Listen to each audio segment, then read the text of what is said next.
ಹಳೇಬೇಡಿ ತಾಲೂಕು ವ್ಯಾಪ್ತಿಯಲ್ಲಿ ನಡೆಯುತ್ತಿರುವ ಹೆದ್ದಾರಿ ಕಾಮಗಾರಿಯಿಂದ ಹಲವೆಡೆ ರಸ್ತೆ ಕೆಸರುಮಯವಾಗಿದ್ರೆ ಇನ್ನು ಕೆಲವು ಕಡೆ ಈಜುಕೊಳದಂತಾಗಿದೆ. ನಿರಂತರ ಸುರಿಯುವ ಮಳೆಯಿಂದ ಮಳೆ ನೀರು ಹರಿದು ಹೋಗಲು ಅವಕಾಶ ಇಲ್ಲದೆ ಮಳೆ ನೀರು ರಸ್ತೆಯಲ್ಲಿ ನಿಲ್ಲುವಂತಾಗಿದೆ. ಇನ್ನು ಇಂತಹ ರಸ್ತೆಯಲ್ಲಿ ದೊಡ್ಡ ವಾಹನಗಳು ಆರಾಮವಾಗಿ ಹೋಗಬಹುದಾಗಿದ್ರೂ ಸಣ್ಣ ವಾಹನಗಳು ಸಂಚರಿಸಿದ್ರೆ ಅಪಾಯ ಗ್ಯಾರಂಟಿ.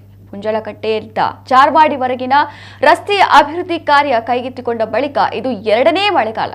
ಕಳೆದ ವರ್ಷ ಈ ರೀತಿಯ ಪರಿಸ್ಥಿತಿ ಇಲ್ಲವಾಗಿತ್ತಾದರೂ ಸದ್ಯದ ಪರಿಸ್ಥಿತಿಯ ಬಗ್ಗೆ ಜನರು ಹೆದ್ದಾರಿ ಇಲಾಖೆ ಹಾಗೂ ಜಿಲ್ಲಾಡಳಿತಕ್ಕೆ ಹಿಡಿ ಶಾಪ ಹಾಕ್ತಾ ಇದ್ದಾರೆ. ಬೇಕಾಬಿಟ್ಟಿ ಕಾಮಗಾರಿ ನಡೆಸಿ ಮಳೆಗಾಲದ ಮುನ್ಸೂಚನೆ ಸಿಕ್ಕ ಮೇಲೂ ಚರಂಡಿ ನಿರ್ಮಾಣ ಮಾಡದೆ ಈ ಪರಿಸ್ಥಿತಿ ನಿರ್ಮಾಣವಾಗಿದೆ. ನಿನ್ನೆ ಸುರಿದ ಭಾರೀ ಮಳೆಗೆ ಗುರುವಾಯನಕೆರೆ ಜಂಕ್ಷನ್ನಿಂದ ಪ್ರಯಾಣಿಸಿದ ಟಿಟಿ ಒಂದರಿಂದ ರಸ್ತೆಯ ಈ ದೃಶ್ಯ ಸೆರೆ ಹಿಡಿಯಲಾಗಿದೆ.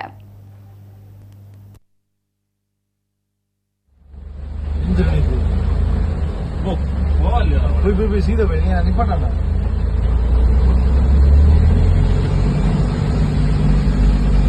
ಬೈಕ್ ದಾಂಡಿದಿಲ್ಲ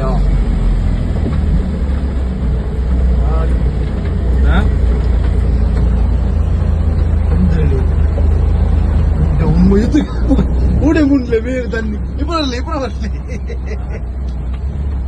ಊಡೆ ಮುಂಡು ತನ್ನಿ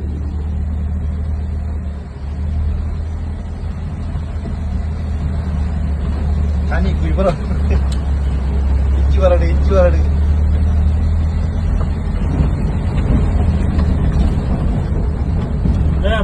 Borche.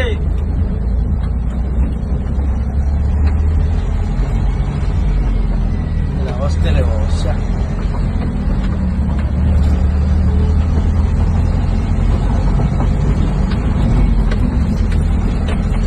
ಅಲ್ಲಿ ಒಂದು ಮೋರಿ ಹಾಕಿರೋದು मुझे रोड ले मोरी